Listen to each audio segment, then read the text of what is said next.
Second stand. PAPR paper. Paper म्हणजे कागद. GRWN green. Green म्हणजे हिरवा. MANGO mango. मँगो म्हणजे आंबा. TIGR tiger. टायगर म्हणजे वाघ. फाईन. फाईन म्हणजे चांगले. MOUTH mouth. माउथ म्हणजे तोंड. TEETH टीथ म्हणजे दात. साईड म्हणजे बाजू. TOUCH टच म्हणजे ब्रश. BLESS ब्लास म्हणजे आशीर्वाद. FRUIT फ्रूट म्हणजे फळ.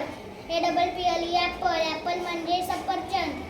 WATER वाटर म्हणजे पाणी. MAN मॅन म्हणजे पुरुष. कॅमल म्हणजे उंट. THUMB थंब म्हणजे अंगठा. ईगल म्हणजे गरुड. लेमन म्हणजे लिंबू. SNAKE snake